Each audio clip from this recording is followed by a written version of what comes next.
My husband sold me for $400,000. The woman in front of me was in a wheelchair. Her voice didn't tremble when she said this. Her eyes were dry, no expression on her face, as if she was talking about the weather.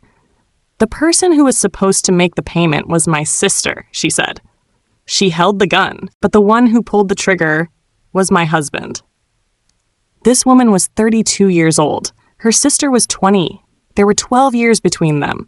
When her sister came to live with them, she was only 10, a little girl. Their mother had died, and Rachel took her in. She asked her husband, "Can my sister live with us?" The man agreed, eagerly agreed.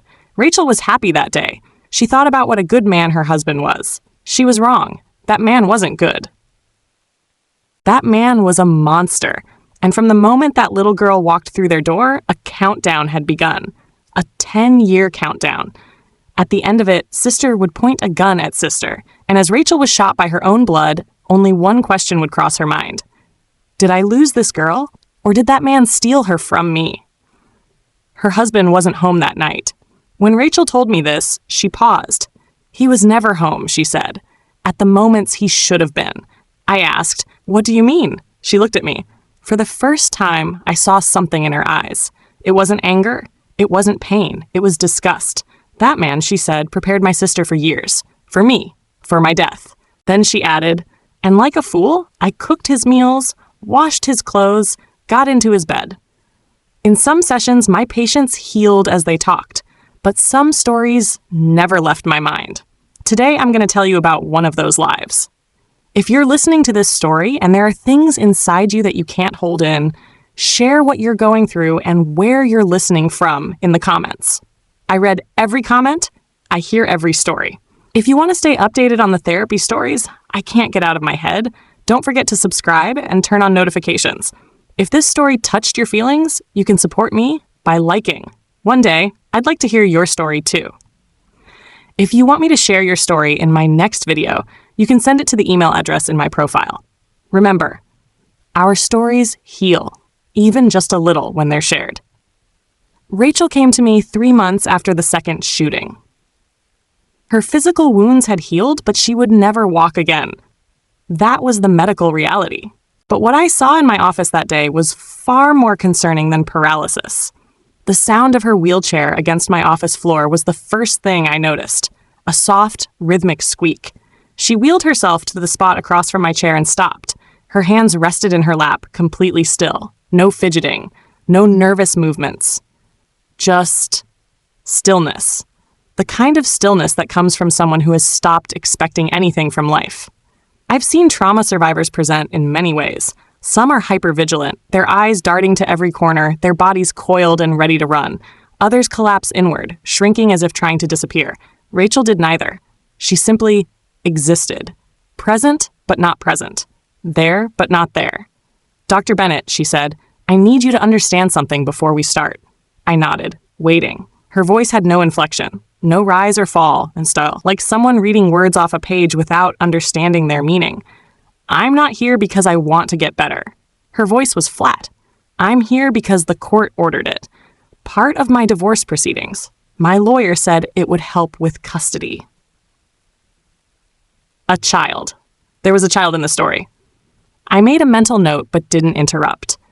Children change everything in cases like this. They become both the reason to survive and the reason for the abuser's continued presence. "I have a 5-year-old son," she continued, as if reading my thoughts. "His name is Noah. His father wants full custody, says I'm mentally unstable, unfit to be a mother." She laughed, but there was no humor in it. The sound was hollow, like wind through an empty house. "The man who orchestrated my murder wants to take my son because I'm unstable." She said the word murder the way most people say dinner, casually, without weight. And that casual delivery told me more than any words could. This woman had said these facts so many times to so many people that they had lost their ability to shock even her. In my years of practice, I've learned to read what patients don't say as much as what they do. Rachel's presentation was textbook dissociation, the flat affect, the emotional disconnection from her own trauma. The way she spoke about her attempted murder as if discussing a news story about someone else. This was a woman who had built walls so high that even she couldn't see over them anymore. But dissociation is a survival mechanism. It protects the mind from what it cannot process. My job wasn't to tear down those walls immediately. It was to help her feel safe enough to eventually open a door. "Tell me about Noah," I said. For the first time, something shifted in her face. A micro-expression. Pain. Quickly suppressed. Her fingers twitched in her lap, the first movement I'd seen since she sat down. "He's the only good thing that came from that marriage," she said. "The only thing Marcus didn't destroy." But even as she said it, something flickered in her eyes. A shadow of doubt. And I wondered, did she really believe Marcus hadn't touched Noah, or was that a truth too terrible to consider? "Marcus, that's your husband's name?" "Ex-husband, almost." She gripped the armrests of her wheelchair. Her knuckles went white. "The divorce will be final next month, unless he finds another way to delay it." "Has he been delaying?" "For 8 months. Every hearing, something comes up. A document is missing. His lawyer is sick. He needs more time to gather evidence." Her jaw tightened. I watched the muscle jump beneath her skin. He's stalling because he knows once the divorce is final, he loses control, and Marcus cannot stand losing control. The way she said his name, Marcus, carried a weight I recognized. Some trauma survivors can't speak their abuser's name at all. They say he, or that man, or nothing at all. Others say the name like an incantation, like speaking it gives them power. Rachel said it like she was spitting out poison. Necessary, but toxic. I asked Rachel to take me back to the beginning. Not the shooting, not even when her sister moved in. Further back. To when she first met Marcus. She was quiet for a long moment. Her gaze drifted to the window, where afternoon light was fading into evening gray. When she finally spoke, her voice had changed, softer now, younger somehow, as if she was accessing a version of herself that no longer existed. "I was 22, she finally said, fresh out of college. I had just started working as a graphic designer at a marketing firm. Small company, but prestigious. I felt like I'd made it, you know? First real job, first real paycheck, first time in my life I wasn't worried about money." She paused and I saw her swallow hard. He was 35, one of the partners at the firm, successful, charming. The kind of man who made you feel like you were the only person in the room when he looked at you. Her lips twisted into something that wasn't quite a smile. He had this way of listening, really listening. Most men, when you talk to them, you can see their eyes glazing over. They're just waiting for their turn to speak. But Marcus made you feel heard, valued, important. She stopped. Her fingers began to trace the edge of her wheelchair's armrest, round and round in a nervous circle. Everyone told me how lucky I was. My mother was still alive then. She loved him, said I'd found a good provider, a stable man, someone who would take care of me. Rachel's voice cracked slightly on the word mother. She was a single mom, raised me alone after my father left. She wanted better for me than what she'd had. And Marcus seemed like everything she'd wanted for me. "How did he treat you in those early days?" "Like I was precious." Her voice dropped to almost a whisper, like I was something to be treasured and protected. "He paid attention to everything. What I liked, what I didn't like, my favorite restaurants, my favorite flowers, my moods. He remembered things I'd mentioned once, months earlier. He knew me better than I knew myself. Or at least, that's what I thought. I've heard this story before. Different names, different cities, different faces, but always the same pattern.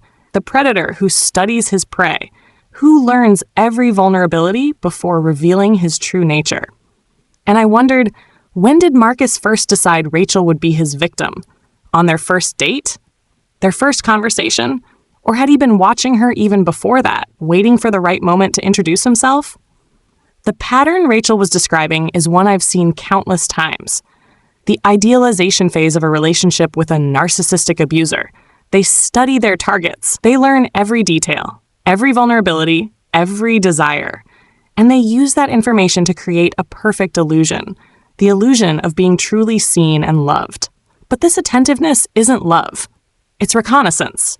They're gathering intelligence for later use. Every weakness noted, every insecurity cataloged, every button mapped for future pressing. Rachel didn't know it then, but Marcus had been building a blueprint of how to control her from the very first date. "When did things change?" I asked. Rachel's eyes drifted to the window. The light had shifted, casting shadows across her face. She looked older in that light. Or maybe she was just allowing me to see the age that trauma had carved into her. Gradually. So gradually I didn't notice at first. Little comments about my friends, how they weren't good enough for me, how they were jealous of what we had, how they were holding me back. She laughed bitterly. One by one, I stopped seeing them. He didn't forbid it. He just made it easier not to. Made plans on nights when I was supposed to meet them. Sulked when I came home late. Asked questions about what we talked about, who was there, why I needed them when I had him. Classic isolation tactics, I observed. I know that now. I didn't know it then. I thought he loved me so much he couldn't stand to share me. She shook her head. God, I was naive. And your family? My father left when I was 12, never came back. It was just me and my mother, and then Lily. Her voice caught slightly on her sister's name, the first crack in her armor. My mother got sick 2 years into my marriage, cancer, stage 4 by the time they found it. I'm sorry. Marcus was wonderful during that time, supportive, attentive. He paid for treatments the insurance wouldn't cover. He held me when I cried. He drove me to the hospital, stayed with me through the worst nights, never complained. She stopped, and something dark crossed her face. He was building debt. I didn't know it then. Every payment he made, he kept a record, not for the insurance, for me. So one day he could remind me of everything I owed him. A man who keeps receipts for kindness is not kind. He's building a prison. And Rachel didn't know it, but every hospital bill Marcus paid was another bar in the cage he was constructing around her. Rachel's mother died when Rachel was 26. Lily was 10 years old, the product of their mother's brief second marriage to a man who had died in a car accident when Lily was 3. My mother's last words to me were about Lily, Rachel said. Her voice had gone thick with emotion. She grabbed my hand. Her grip was so weak by then. She'd been strong her whole life, worked 2 jobs to raise me, never complained, and now she couldn't even hold my hand properly. Rachel's breath hitched. She could barely speak by then, but she said, "Take care of your sister. Don't let her be alone. Promise me." You promised. Of course I promised. What else could I do? She was dying. And Lily. Rachel closed her eyes. Lily was sitting in the waiting room, drawing pictures. She didn't know. We hadn't told her how bad it was. She thought Mommy was going to get better. She was drawing get well cards to put on the hospital wall. I let the silence stretch. Sometimes the most important things are said in the spaces between words. What happened to Lily after your mother passed? She had no one else. Her father's family wanted nothing to do with her. They'd never accepted the marriage. Sal thought her mother was a gold digger, even though we never had any gold to dig. The bitterness in Rachel's voice was sharp. My mother had no siblings. There was only me. Did you hesitate? Not for a second. She was my sister, my blood, the last piece of my mother left in this world. Rachel's hands tightened in her lap. I brought her home, to our home, to Marcus's home. How did Marcus respond? For the first time, Rachel's composure cracked significantly. Her lip trembled. Her eyes glistened. She looked away from me, toward the window, toward anything but my face. He was enthusiastic. That's the word that haunts me now. Enthusiastic. She spat the word like it was poison. He helped set up her room, bought her toys, spent time with her when I was grieving, when I could barely get out of bed. I was so deep in my own pain that I was grateful that someone was taking care of Lily when I couldn't. A 35-year-old man, enthusiastic about a 10-year-old girl moving into his home, buying her toys, spending time with her, and his wife, drowning in grief, seeing only kindness, only support, only a good man helping his family. How could she have known? How could anyone have known what lived behind those helpful smiles? I thought he was being a good husband, a good man, I thought. Rachel's voice broke completely. She pressed her hand against her mouth, holding in a sob. When she spoke again, the words came out fractured. I thought he loved me so much that he loved everyone I loved. I thought we were building a family. I thought. She couldn't finish. She didn't need to. I understood what she thought, what we all think when we trust someone completely, that they're who they pretend to be. That love means safety. That family means protection. None of it was true. Not for Rachel, not for Lily, not for any of the women who had come before them. The timeline Rachel was presenting formed a disturbing pattern. Marcus's interest in Lily began when she was 10 years old, a prepubescent child who had just lost her mother. She was vulnerable. She was in his home. And he had positioned himself as her savior, her protector, the man who bought her toys and dried her tears while her sister grieved. This is the beginning of grooming, not with explicit acts, but with the careful cultivation of trust and dependency. A predator doesn't reveal himself immediately. He ingratiates. He normalizes his presence in a child's life. He becomes necessary, and all the while, he's waiting, watching, planning. "What was Lily like when she first came to live with you?" I asked. Rachel's expression softened slightly. For a moment, I saw a glimpse of the woman she might have been before all this. Warm, loving, protective. Sweet. She was so sweet. Quiet, because she was scared, but curious about everything. She used to follow me around the house like a little shadow. Wherever I went, she went. If I was cooking, she'd sit on the counter and watch. If I was working, she'd sit next to me and draw. She drew constantly. It was how she processed things, I think. What she couldn't say with words, she put on paper. What kind of things did she draw? Flowers at first, and our mother. She drew our mother over and over, trying to remember her face, I think, trying to hold on to her before the memories faded. Rachel's voice wavered, and then she started drawing other things. "Did she draw anything that stands out in your memory?" Rachel's face changed. The softness disappeared. Something cold took its place. "Houses," she said. She drew houses constantly, but they were always missing something. No door, or no windows. Once, she drew a house that was just walls and a roof, no way in or out. I asked her about it, and she said, "That's so the monsters can't get in." The words hung in the air between us. "Did you think much of it at the time?" "No. I thought she was processing grief, building walls for herself because she felt unsafe. Children do that, don't they? Create symbols for what they can't express." Rachel's voice was bitter now. I praised her for her creativity, hung those drawings on the refrigerator. Never once thought... She stopped. Her hands were shaking.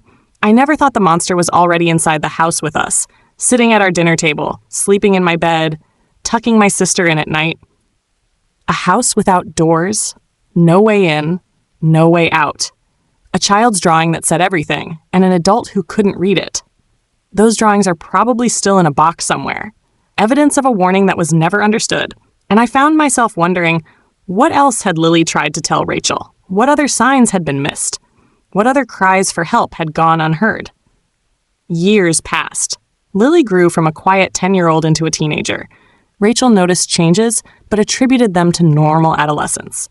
The way all parents and guardians do, the way we all rationalize what we don't want to see. "She started pulling away from me when she was about 14, Rachel said. She'd been my little shadow, and suddenly she didn't want anything to do with me. Spent more time in her room. Got moody. Started fights over nothing. Picked at her food. Stopped drawing." The drawings stopped? Completely. One day she gathered them all up, years of drawings, and threw them away. I found them in the trash and tried to save some, but she got angry. Really angry. Said they were baby stuff, and she wasn't a baby anymore. Rachel's voice was haunted. I should have known then. Something was wrong. But I told myself it was hormones. Told myself it was grief, finally surfacing. Told myself everything except the truth. Did you confront her about the change? I tried. God, I tried. But every time I asked what was wrong, she'd shut down. Tell me I was being controlling, that I wasn't her mother, that I needed to stop treating her like a child. Rachel winced visibly. That one hurt. I'd raised her for 4 years by then. I thought of her as my daughter. I loved her like my daughter, and she threw it in my face like it meant nothing. And Marcus? How was his relationship with Lily during this time? Rachel went very still. The kind of stillness that comes before something breaks. Looking back, that's when I should have known. That's when every alarm should have been screaming. Because while Lily pushed me away, she got closer to him. Rachel's voice dropped. She'd talked to him for hours. About school. About friends. About everything she wouldn't tell me. They had inside jokes I wasn't part of. She'd smile at him the way she used to smile at me. A teenage girl pushing away her sister while getting closer to her brother-in-law. A man in his 40s spending hours alone with a 14-year-old, and everyone around them seeing only a loving family, only a supportive stepfather figure, only a troubled teenager finding comfort where she could. The best predators don't hide. They hide in plain sight. I was jealous at first. Can you believe that? I was jealous that my husband had a better relationship with my sister than I did. Rachel laughed, but it was the kind of laugh that precedes tears. I thought I was failing as her guardian. I thought I was pushing her away with my expectations. I thought the problem was me. What did Marcus say about it? He said I was overreacting, that Lily was a teenager, and teenagers prefer talking to people who aren't their parents, that I should be grateful he was there to bridge the gap. He said, Rachel's voice hardened into steel. He said a lot of things that made sense at the time.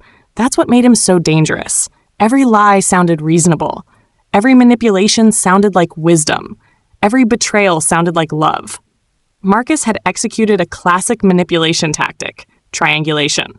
By positioning himself between Rachel and Lily, he accomplished two things simultaneously.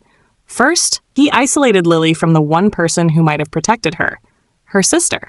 Second, he made Rachel doubt her own perceptions. When Lily pushed Rachel away, Rachel blamed herself, blamed teenage hormones, blamed her own grief and inadequacy as a parent figure. She never blamed Marcus because Marcus had carefully constructed an image of the helpful, patient, understanding husband. This is how predators operate. They don't just groom their victims. They groom the entire environment around the victim. They become so embedded in the family structure that suspicion feels impossible. When did you first suspect something was wrong? I asked. Rachel laughed bitterly. The sound was like broken glass. Wrong? I didn't suspect wrong. I suspected nothing until my sister pointed a gun at my face. That's what I want you to understand, Dr. Bennett. I wasn't in denial. I wasn't ignoring signs. I genuinely didn't see it. Couldn't see it, because what was happening was so far outside anything I could imagine that my brain couldn't process it. Nothing before that? No moment that made you uncomfortable? She hesitated. A crack in the wall. A window into a memory she'd rather keep buried. There were moments. Small things. Times when I walked into a room and they stopped talking. Not the natural pause of interrupted conversation. The guilty silence of secrets. A look between them I couldn't read. A touch that lingered a second too long. Once I came home early and Lily was crying in her room, sobbing. When I asked what happened, Marcus said she'd had a bad day at school. But something in the way he said it, what do you mean? He answered too fast, before she could. And she looked at him when he spoke, not at me, like she was waiting for him to tell her what to say. Rachel's hands were trembling now. I should have asked more questions. I should have pushed. But I was tired from work, and his answer made sense, and I wanted it to make sense, so I let it go. How many times did Rachel almost know? How many near misses with the truth did she have? And how many times did Marcus step in to redirect her, to explain away the inexplicable, to keep his secret safe? I've seen this pattern before, the almost knowing, the sensing without seeing, the truth knocking at the door of consciousness and being turned away because the cost of opening that door is too high. What did you do? Nothing. I did nothing. Because I trusted him. Because the alternative was unthinkable. Her voice cracked open. What kind of person suspects her husband of that? What kind of sick mind goes there? He'd never given me any reason to suspect, or so I thought. He was good to me, good to her, good to everyone as far as I could see. A protective mind, I said quietly. A mind that's picking up signals it can't consciously acknowledge. Your instincts were working, Rachel. They were sending you warnings. But your conscious mind couldn't accept what your unconscious mind already knew. Rachel looked at me sharply. Tears were forming in her eyes for the first time in our session. They didn't fall. She held them back by sheer force of will. But they were there. Evidence of a wound that would never fully heal. But I didn't protect her, did I? I let her live in that house with him for 10 years. 10 years. I served him dinner and slept in his bed and celebrated holidays with him. And all the while he was... She couldn't finish. Her breath came in short gasps. What does that make me? Rachel didn't learn the truth from observation. She learned it from her sister's own mouth, at the worst possible moment. The moment when Lily was so deeply groomed that she believed what Marcus had done to her was love. I was 31, Rachel said. Lily had just turned 19. She'd been distant for months, more than usual. Wouldn't come out of her room, barely ate, lost weight, stopped going to her college classes. I thought she was depressed, genuinely depressed, the clinical kind, the kind that needed professional help. Did you try to get her help? I made an appointment with a therapist, told Lily she was going whether she liked it or not. I thought I was being a good guardian, a good sister, making the hard choice for her own good. Rachel's voice turned hollow. That night, she came to me. It was late. Marcus was asleep, or I thought he was. I know now he was probably awake, waiting to see what would happen, waiting to see if his plan had worked. What did she say? She sat on the edge of my bed. I remember thinking how thin she looked, how pale. She was shaking, but not from fear, from excitement. Her eyes were bright, almost feverish. She looked at me, and she said, Rachel closed her eyes. When she spoke, her voice was barely a whisper. She said she loved him. She said they were in love, that they'd been together for 2 years since she was 17. And she was sorry I had to find out this way, but they wanted to be together openly now, that Marcus had promised they would tell me together, but she couldn't wait anymore. She said he was the love of her life, that no one had ever understood her the way he did. My stomach tightened. I'd heard variations of this confession before. The grooming victim who believes herself a willing participant. The child who has been taught that abuse is affection. The teenager who defends her abuser because he's convinced her the relationship is special, romantic, destined. How did you respond? I thought I was having a nightmare. I kept waiting to wake up. She was talking about my husband, the man I'd been married to for 9 years, like he was her boyfriend. Like this was some normal relationship that just needed to be out in the open, like she expected me to give them my blessing. Rachel's voice rose with remembered horror. She was 19. He'd been in her life since she was 10. She couldn't see, she couldn't understand. She was groomed. I know that now. I know it. I've read every book, attended every support group, talked to every expert. I understand the psychology. I understand that he targeted her when she was vulnerable, isolated her from me, normalized inappropriate contact, convinced her that what he was doing was love. Rachel's hands balled into fists. But in that moment, I was just shattered. Like someone had taken a hammer to everything I thought I knew about my life. 2 years. Lily said they'd been together for 2 years. But I knew, and Rachel would learn, that the grooming had started much earlier. The relationship might have become physical when Lily was 17, but the psychological preparation had begun the day she walked through that door as a 10-year-old orphan. Marcus had spent 5 years building this moment. 5 years making sure that when he finally made his move, his victim would think it was her idea. Lily's declaration revealed the extent of Marcus's manipulation. After years of grooming, Lily didn't see herself as a victim. She saw herself as a willing participant in a forbidden love story. This is one of the most insidious outcomes of child grooming. The victim believes the relationship is consensual, even romantic. They defend their abuser because their entire understanding of love has been warped. Lily had been isolated from her sister, taught to see Rachel as an obstacle rather than a protector. Marcus had constructed a narrative where he and Lily were star-crossed lovers kept apart by circumstance. This is not love. This is the psychological colonization of a child's mind. What happened after Lily told you? I confronted Marcus. He denied it at first, called Lily disturbed, attention-seeking. Then, when I didn't back down, he changed tactics. He admitted the relationship but said Lily had initiated it, said she'd seduced him, said he was weak, but he wasn't a monster. She had come to him. Rachel's face twisted with disgust. A grown man, blaming a teenage girl, and the worst part? For a moment, just a moment, I believed him. Because believing him was easier than accepting that I'd invited a predator into my home and let him prey on my sister for years. The confrontation did not lead to separation. Not at first. Marcus convinced Rachel to keep the family together for Noah's sake. He agreed to end things with Lily. He agreed to therapy. He agreed to everything. He was agreeable to a fault, because agreement cost him nothing when he never intended to follow through. I was a fool. Rachel said flatly, I believed he could change because I needed to believe it. Because leaving meant admitting I'd wasted a decade of my life on a monster. Because leaving meant telling my 4-year-old son that Daddy was a bad man. Because leaving meant facing my mother's memory and admitting I'd failed to protect the sister she'd entrusted to me. What about Lily?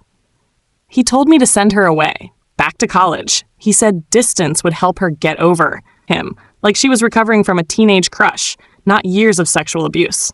The disgust in Rachel's voice was palpable. I agreed. God help me. I agreed. I sent my traumatized sister away instead of getting her real help. I told her she needed to focus on school. I told her she'd understand when she was older. I told her everything except the truth, that the man she loved was a predator who had stolen her childhood. Did you stay in contact with her? I tried. She wouldn't take my calls, wouldn't answer my texts. Marcus said that was normal, that she needed time to process, that she'd come around eventually. Rachel's jaw tightened. He was still talking to her the whole time. The burner phone, messages, photos. He never stopped. He just got better at hiding it. What happened then? For 6 months, things seemed normal. Marcus was attentive again. Kind. The man I thought I'd married. We went to couples therapy. He said all the right things, did all the homework, played the penitent husband perfectly. I started to convince myself it had been an aberration, a terrible mistake that we could move past, that we could heal. She shook her head slowly. Then I found the phone. Tell me about finding the phone. It was stupid, really. He'd gone to work and left his jacket. I was going to drop it off at his office, being a good wife even then, and I felt something in the inside pocket, a phone I'd never seen before. Rachel's voice had gone quiet. I knew before I turned it on. Some part of me knew, but I turned it on anyway, because I had to see. I had to know for sure. She found messages, hundreds of them, photos, plans, a relationship that had never ended, only gone underground. And on that phone, Rachel discovered something else. Something that changed everything. Lily was pregnant, 4 months pregnant with Marcus's child, and they were making plans for after Rachel was out of the picture. But what did out of the picture mean? Rachel was about to find out. And Lily had come back for winter break, Rachel continued. She was in our house, with him, with that thing growing inside her, his thing, and I didn't even know. That night, everything erupted. Rachel confronted both of them. Marcus became violent for the first time in their marriage, threw things, screamed, threatened. The mask finally slipped. The charming man, the patient husband, the loving father, all of it fell away. And what remained was something cold and cruel and calculating. Lily became hysterical, Rachel said, defending him, calling me jealous, toxic, a bad sister, saying I was trying to destroy their love because I couldn't handle that he wanted her instead of me. Rachel's voice cracked. My baby sister, 20 years old, pregnant with my husband's child, standing in my kitchen screaming that I was the villain. And then, Rachel said quietly, her voice dropping to almost nothing, Lily went to our bedroom and came back with the gun Marcus kept in his nightstand. She pointed it at me. What? Rachel's voice had gone distant again. My little sister, the girl I'd raised since she was 10, she was shaking, crying, but she didn't lower it. What did she say? She said, why can't you just let us be happy? Like I was the villain. Like I was the one destroying the family. Rachel stared at a point somewhere past my shoulder. Marcus stood behind her. He didn't try to stop her. He just watched. What did you do?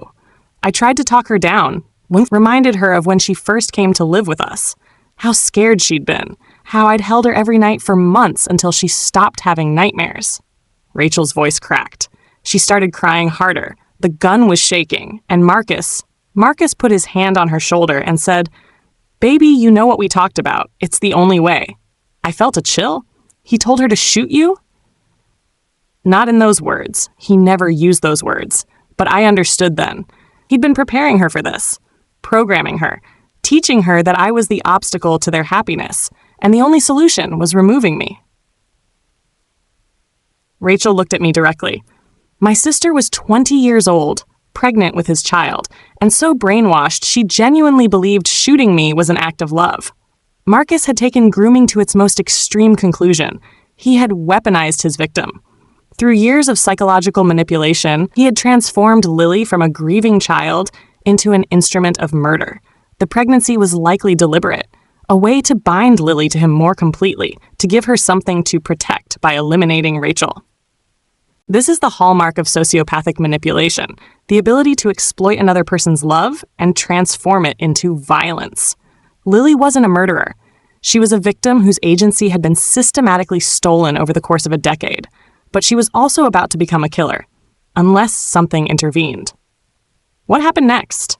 We struggled. I grabbed the gun. It went off. Hit the wall. Marcus ran out of the house while I fought his pregnant teenage victim for my life. Disgust colored every word. I got the gun away from her. She collapsed on the floor, sobbing. I called 911. And Marcus? Gone. By the time the police arrived, he'd taken his car and disappeared. He claimed later he was going to get help, that he panicked. Her laugh was hollow. The police found him at a hotel 3 towns over, watching TV, waiting to see if his plan had worked. Rachel didn't press charges against Lily. This decision haunted her. The prosecutor was furious, she said. They wanted to charge her with attempted murder, but she was my sister. She was a victim too. How could I send her to prison for what he'd done to her? What happened to her instead? She was committed to a psychiatric facility for evaluation. They kept her for 2 weeks, then released her. She was an adult. She hadn't actually hurt anyone. They couldn't hold her. Rachel's voice tightened. She was supposed to go to her aunt's house, a distant relative of her father's who agreed to take her in. But she never showed up. Where did she go? I don't know. For 3 months, I didn't know. I filed for divorce. I got a restraining order against Marcus. I tried to rebuild. And then one day, Rachel's hands began to shake violently. One day, I came home from picking Noah up from preschool. I opened the door, and Lily was standing in my living room. She looked different, Rachel said. Thin, pale. Her eyes were wrong, hollow. She wasn't pregnant anymore, and I don't know what happened to the baby. I was afraid to ask. What did she say? She said, he doesn't love me anymore. Just like that. Matter of fact. He doesn't love me anymore, and it's your fault. Where was Noah? Behind me, holding my hand. I pushed him back toward the door and told him to run to the neighbor's house. Wasif, he was crying. He didn't understand, but he ran. Rachel's voice broke. Thank God he ran. What happened then? Lily pulled out a gun. Different one. I don't know where she got it. She was calm this time. No shaking, no tears. She said, he told me if you were gone, we could be together. But now he says he never loved me. He just wanted the insurance money. In that moment, Lily had experienced the final stage of psychological destruction. The fantasy Marcus had constructed had collapsed. He'd discarded her, likely because she was no longer useful, because the pregnancy was gone, because his scheme had failed. Without the narrative he'd built in her mind, Lily was left with nothing but rage and trauma. She couldn't direct that rage at Marcus because she'd sacrificed everything for him. So she directed it at Rachel, the original target Marcus had designated. In Lily's broken logic, Rachel was still the cause of everything. Kill Rachel and maybe, somehow, everything could still be fixed. She told me about the insurance, Rachel continued. $400,000. Marcus had taken out a policy on my life years ago. I never knew. If I died, he collected. And Lily was supposed to be the murderer, not the beneficiary. She was supposed to go to prison while Marcus walked away rich. But the first attempt failed. And Marcus adapted, denied everything, played the concerned husband, filed for custody of Noah, saying I was the unstable one. Meanwhile, he was still manipulating Lily, still promising her a future together if she finished what she started. Rachel's face contorted. Except he wasn't. He was done with her. She was just too broken to see it until the end. She shot me twice, Rachel said. I don't remember the first one, just the sound. Then I was on the floor and my legs. I couldn't feel my legs. I looked up at her and she was just standing there, staring at the gun like she didn't know how it got in her hand. What did she say? She said, why didn't you die? Like she was genuinely confused, like the plan made sense in her head and reality not matching the plan was just wrong. She stood over me for what felt like hours. I thought she was going to shoot again. I thought I was going to die on my kitchen floor, and Noah was going to grow up without a mother, and Marcus was going to win. Rachel's tears were flowing freely now. But she didn't shoot again. She sat down on the floor next to me, put the gun in her lap, and started talking. She told me everything Marcus had done to her since she was 15. Every manipulation, every promise, every lie. It was like now that she'd shot me, some dam had broken and she couldn't stop the words. What did you feel? Horror, grief, rage, and underneath all of it, love. I loved her. I still loved my sister even as I lay bleeding on the floor because of her, even knowing she might kill me, because I finally understood that the girl I raised was gone. Marcus had hollowed her out and filled her with something else, and the person who shot me wasn't my sister. It was his creation. The police arrived to find Lily still sitting beside Rachel talking. She didn't resist arrest. She went calmly, still wearing that hollow expression. "She's in prison now," Rachel said. "Attempted murder. 20 years. She'll be 40 when she gets out." "And Marcus?" Rachel's face hardened into something cold. "Free. He's free. They couldn't prove he was involved in either attack. No direct evidence of conspiracy. Lily refused to testify against him. Even now, even after everything, she protected him." Rachel's voice was bitter. The prosecutor said without her testimony, the case was circumstantial, so the man who destroyed my life, who destroyed my sister, who tried to have me killed for insurance money, he's walking around free while I'm in this chair and Lily is in a cell. "Is that why you want to kill him?" Rachel looked at me sharply. Then, slowly, she nodded. "Every day. Every single day I think about it. I imagine how it would feel. I fantasize about it in detail. Finding him, confronting him, making him feel even a fraction of the fear I felt. Making him pay for what he took from us." She exhaled. "But I won't do it. Not because he doesn't deserve it. Because Noah needs a mother. And I refuse to let Marcus take one more thing from me." Rachel's homicidal ideation toward Marcus was understandable, even healthy in a strange way. It represented a redirection of rage toward its appropriate target. For months, she'd been paralyzed by guilt over Lily, by the sense that she should have known, should have protected her. The anger at Marcus was cleaner, more justified, more manageable. But I also heard something else in Rachel's words, the beginning of acceptance. She wasn't going to kill Marcus, not because she'd forgiven him, but because she'd chosen something more important, being present for her son. This is how healing sometimes begins, not with forgiveness, not with peace, but with a choice.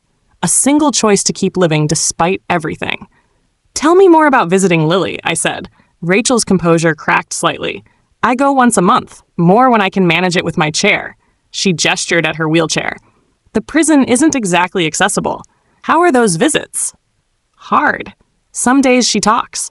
Other days she just sits there staring at the wall. The prison psychiatrist says she's making progress, but I don't know what that means. Progress toward what? She'll never be the girl she was. That girl is gone." "What do you talk about when she's willing?" "The past. Not the bad parts, the good parts. When she first came to live with me. The drawings she used to make. Her first day of school after Mom died, and when she clung to my hand and didn't want me to leave." Rachel's voice softened. "I try to remind her that before him, she was happy. She was loved. She was whole." "Does she respond to that?" "Sometimes. Last month she asked about Noah. First time she's mentioned him since the trial. She wanted to know if he was okay, if he asked about her." Rachel wiped her eyes. "He does ask. He's 6 now. He remembers her. He doesn't understand why she's gone or why Mommy is in a chair. I don't know how to explain it to him. How do you tell a child that the aunt he loved tried to kill his mother?" We talked for another hour. About Noah. About the divorce, which was finally almost complete. About the custody battle Marcus was waging, and losing, thanks to several women who had come forward with their own stories about his predatory behavior. "He's been doing this his whole life," Rachel said. "I wasn't the first wife, the first victim. There was a woman before me who killed herself, another who disappeared, and probably others who never came forward." Her voice hardened. "He's a monster, Dr. Bennett, and monsters don't stop until someone stops them. Is that something you want?" "What I want is for him to feel what I felt, what Lily felt, what every woman he's ever touched felt." Rachel looked at me steadily. "But what I'm going to do is raise my son to be nothing like him. What I'm going to do is visit my sister until she can look me in the eye again. What I'm going to do is keep living, because that's the one thing Marcus didn't want. Rachel wheeled herself to my door at the end of the session. She paused there, not turning around. Doctor. Bennett? Yes? Do you think she'll ever forgive herself? Lily? I considered the question carefully. I think forgiveness is a process, not a destination. It takes time, it takes understanding, and it requires the person to believe they're worth forgiving. I paused. Do you think you'll ever forgive her? Rachel was quiet for a long moment. I already have, she said. That's the easy part, forgiving myself for not seeing what was happening. That's the hard part. That's the wound that won't heal. She left without another word. I sat in my office for a long time after, thinking about monsters and victims and the thin line between them. Thinking about a 10-year-old girl drawing houses with no doors. Thinking about a countdown that started the moment she walked through Rachel's door. 10 years of grooming. 10 years of manipulation. 10 years of a predator slowly destroying 2 women while they cooked his meals and washed his clothes and slept in his bed. Marcus would probably never face justice. That was the tragedy of it. But Rachel would keep living. Lily would keep fighting. And maybe, just maybe, that would have to be enough. I hope this story has helped you look at your own life, your feelings, or the people around you with different eyes. I hope this story has helped you understand yourself and others better. I would love to hear something about you in the comments, to get to know you and your story a little better. If you want to share what's going through your mind, you can write to the email address in my profile. And if this story touched you, don't forget to like the video and subscribe. To be notified of the next real-life story, click the bell icon to turn on notifications. Before we end, I want to ask you a few questions. Take a moment to think about them. What do you think about this story? Does Rachel's journey remind you of anything in your own life or in the lives of people you know? Can wounds this deep truly heal, or do we just learn to live with the scars? What does healing even mean when someone has suffered this much? If you were in Rachel's position, could you forgive Lily? Could you continue visiting the person who put you in a wheelchair? What would you say to the 10-year-old Lily if you could go back in time? The girl drawing houses without doors who didn't yet know a monster was already inside. Do you think Marcus will ever face consequences? And does it matter for Rachel's healing if he does or doesn't? How do we protect children from predators who look like good men, who charm the entire family while grooming their victims in plain sight? Share your thoughts in the comments. I read every single one. Your perspective matters. Your voice matters.